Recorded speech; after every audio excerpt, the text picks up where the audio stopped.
Hello students, welcome to the class. This is Hemlata Soni and today I am going to summarize chapter number 2 of NCERT book First Flight for class 10th. So children, this chapter is an excerpt of the autobiography of Nelson Mandela and the name of his autobiography is Long Walk to Freedom.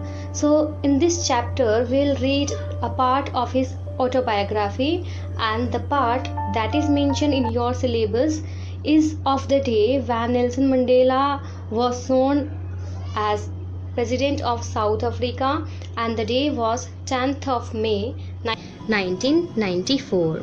And here is a picture of Nelson Mandela when he was awarded Nobel Peace Prize in 1993. And here is a brief introduction of Nelson Mandela. He was the President of South Africa from 1994 to 1999. He was the first black President of South Africa. He was born on 18th of July 1918 in Amvezo village, South Africa. He died on 5th of December 2013 at Houghton Estate, Johannesburg, South Africa. He was awarded Nobel Peace Prize in 1993, Bharat Ratna in 1990 and Presidential Medal of Freedom in 2002. And here we start the chapter. Apartheid is a political system that separates people according to their race. So apartheid system is a system in which people of black skin are deprived of their rights and privileges and they are not given any post and rank. Mandela and his African National Congress spent a lifetime fighting against apartheid. So Mandela and his party ANC, that was African National Congress, they spent a lifetime fighting against this system. Mandela had to spend 30 years in prison. And finally, democratic elections were held in South Africa in 1994 and Mandela became the first black president of a new nation. And here is a news item from BBC that was published just after Nelson Mandela was sworn as the president of South Africa. So here you read the news item. Mandela becomes South Africa's first black president. Nelson Mandela has become South Africa's first black president after more than 3 centuries of white rule. Mr. Mandela's African National Congress ANC party won 252 of the 400 seats in the first democratic elections of South Africa's history. The inauguration ceremony took place in the Union Buildings Amphitheatre in Pretoria today, attended by politicians and dignitaries from more than 140 countries around the world. Never, never again will this beautiful land experience the oppression of one by another, said Nelson Mandela in his address. Jubilant scenes on the streets of Pretoria followed the ceremony with blacks, whites and coloureds celebrating together. More than 1 lakh South African men, women and children of all races sang and danced with joy. So this was a news item and it says that ANC party won the election by 252 seats and the total seats were 400, and it was the first democratic elections in South Africa and the inauguration ceremony was held in Union Buildings Amphitheatre in Pretoria and the date was 10th of May 1994, and in this ceremony politicians and dignitaries who came to witness the movement, they belonged to more than 140 countries, and this line was delivered by Nelson Mandela in his speech. Never, never again will this beautiful land experience the oppression of one by another. And in the ceremony, more than 1 lakh South African men, women and children had taken part, and they were of all races, means they were blacks and whites, and in the streets there were celebrations for the ceremony. It was the 10th of May 1994. The day was bright and clear. So children, in the month of May in South Africa, the month is of autumn season. So it was the autumn season, and the date was 10th of May of 1994, and the day was bright and clear. And this is autumn season in South Africa because South Africa falls in southern hemisphere. The inauguration ceremony of the first non-racial government was held at the lovely amphitheatre in the Union Buildings in Pretoria. Politicians and dignitaries from more than 140 countries attended the ceremony. First of all, Mr. De Klerk was sworn in as second deputy president. Then Thabo Mbeki was sworn in as the first deputy president. Then came Nelson Mandela's turn. He was sworn in as the first black president of South Africa. So this is the picture of amphitheater where the ceremony had taken place. And here are some pictures. In first picture you can see he is Mr. De Klerk, who was sworn in as second deputy president. In second picture you can see Thabo Mbeki. He had taken the oath of first deputy president. And in third one you can see Nelson Mandela, who had taken oath of the president. And in fourth picture you can see the Dr. Hani, who was accompanying him during the ceremony, is standing with him.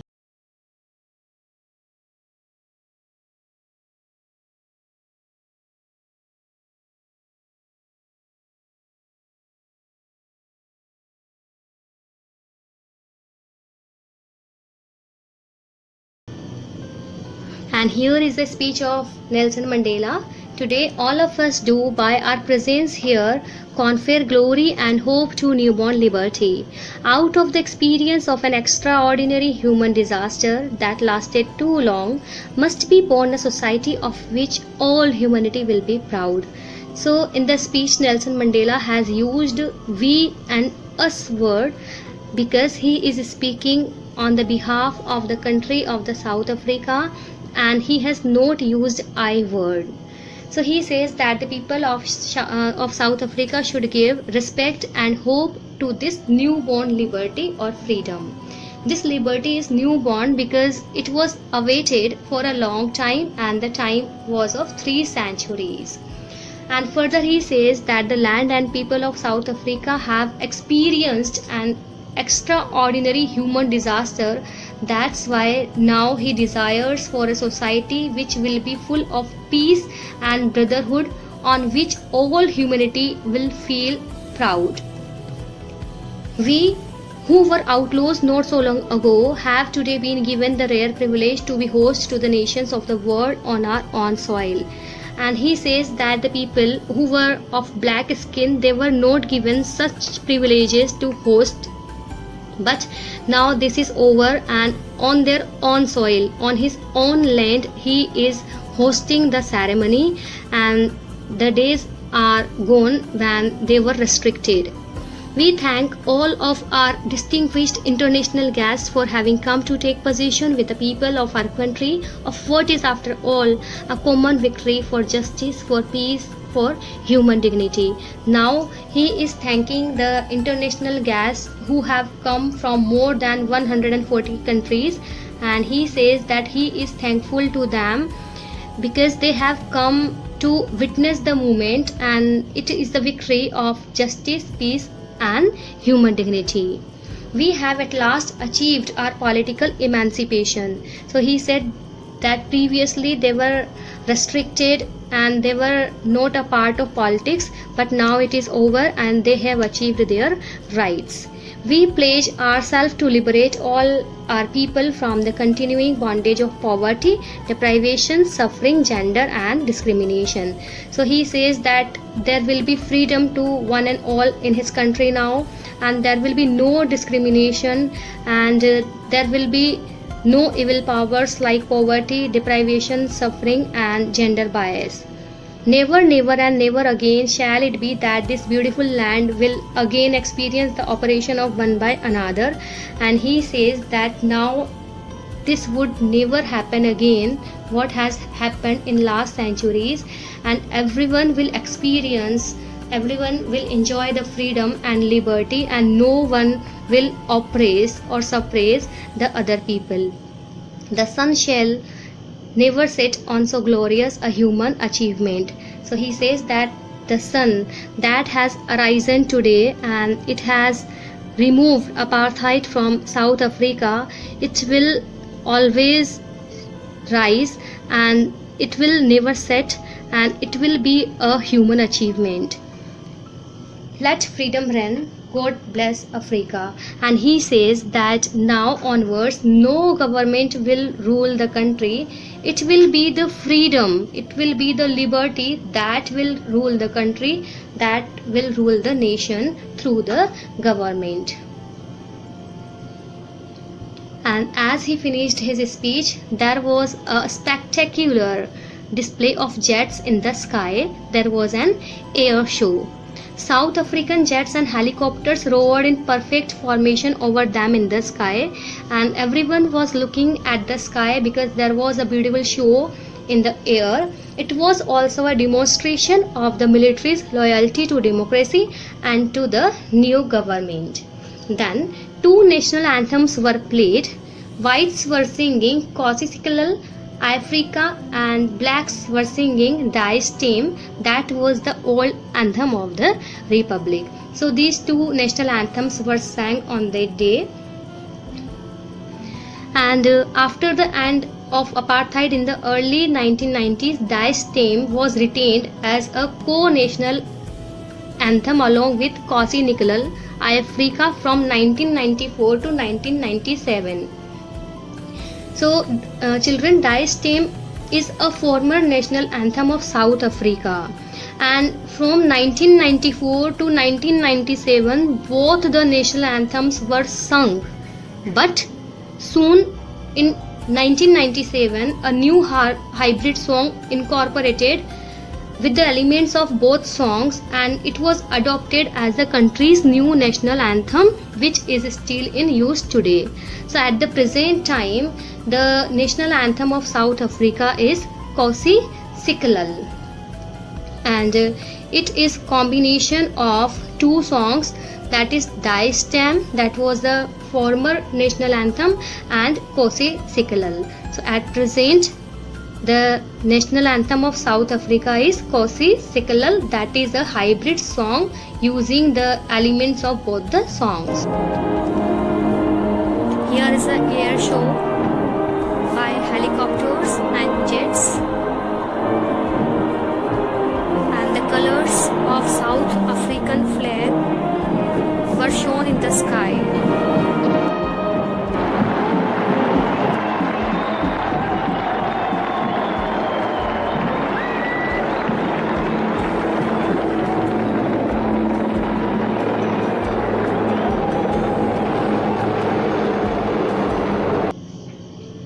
Nelson Mandela was overwhelmed with a sense of history. Now Nelson Mandela is recalling the days, whatever happened with him in past years. A few years after the Anglo-Boer War, apartheid was introduced in South Africa. The society based on racial discrimination was the harshest and most inhuman society in the world, and Nelson Mandela was a part of that discrimination. Now a new system based on the equality of all men regardless of their color and race has replaced the old and cruel system, and he is very happy on the present day because the restrictions have been removed from them. Apartheid system had created a deep and lasting wound in the people. The decades of exploitation and oppression of the black produced heroes like the Oliver Tambos, the Walter Sisulu, the Chief Lutulis, the Yusuf Dadus, the Bram Fishers, the Robert Sobukwe's of our time, men of extraordinary courage, wisdom and generosity. So he says that because the black people were oppressed and they were exploited, that's why the leader who were courageous, wise and generous had emerged from the land of South Africa. The greatest wealth of South Africa was not in its minerals and diamonds but in men of such great characters. So he says that the land of South Africa is rich in minerals and diamonds, but the real wealth, the real gems and stones are the people of the country. Nelson Mandela learned the meaning of courage from such brave comrades. So from these leaders he learned what is courage, what is bravery in real sense. Courage is the victory over fear. These comrades were ready to risk and sacrifice their lives for an idea, the idea of freedom and equality. So he says that courageous and brave is not the one who does not have fear, but the one who has won or who has achieved the victory over the fear. And when he saw that these leaders were ready to sacrifice their lives for freedom and for equality, so he also involved with them. Even in the darkest prisons, their hopes and faith were not broken. They never allowed the flame of struggle to be extinguished. So he says that when they were kept in prison, their hopes and faith were never broken. They never allowed the flame of struggle to be extinguished, and they were always desiring that one day they will achieve freedom. According to Nelson Mandela, every man has twin obligations. He has a duty towards his wife and children and an obligation to his people and country. So Nelson Mandela says that each man has two responsibilities in his or her life. One is towards his family and one is towards the people and his country. And in South Africa, it was impossible for blacks like him to fulfill both those obligations. If any black tried to live like a free human being, he was punished and isolated. So he says that in South Africa, it was impossible for a human being to play the role of a good family member and a good citizen, because the black people were not given their rights, and if a black people tried to live like a free human being, then he was punished and isolated. He was taken away from his family and he was kept in a jail behind bars. He was forced to live an isolated life away from his family. He was forced to live a life of rebellion and secrecy. It happened with Nelson Mandela too. When he opposed the apartheid system, he was also taken away from his family and he was kept in jail for many years.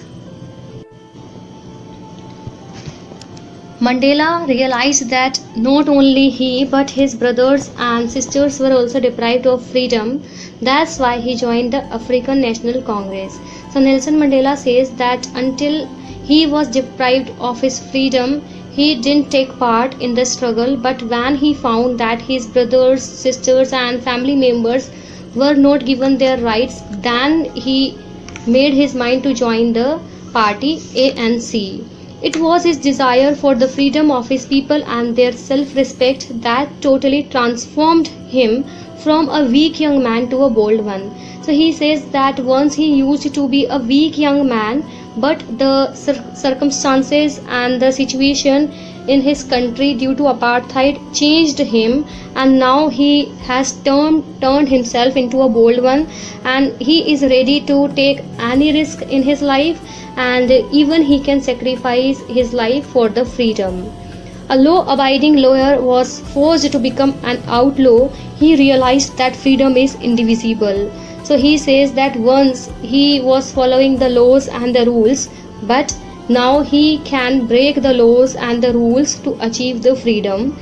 And he says that freedom is indivisible and is a part that cannot be snatched from any living creature. The oppressed and the oppressor must be liberated.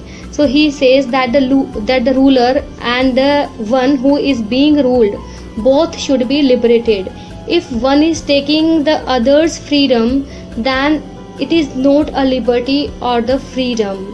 The true freedom is when you can't take the freedom of others and you enjoy yourself and you let the others enjoy. So children, this was the chapter, and now there are some questions and if you are able to answer these questions, it's very good. But if you are unable to answer, then you should watch the video again, and until you answer these questions, you keep on watching the video. So question number 1 is, on which date inauguration ceremony was held? Question number 2, who swore as second deputy president? Question number 3, which policy created a lasting wound in his country and his people? Question number 4, how many national anthems were sung during inauguration? Question number 5, who sang Dar es Salaam national anthem? Question number 6, who came to witness the ceremony?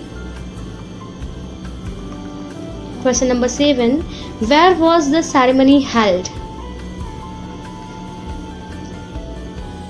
Question number 8, what type of government was chosen in South Africa? Question number 9, who accompanied Nelson Mandela during the inauguration ceremony? So students, these are very short questions to check your knowledge.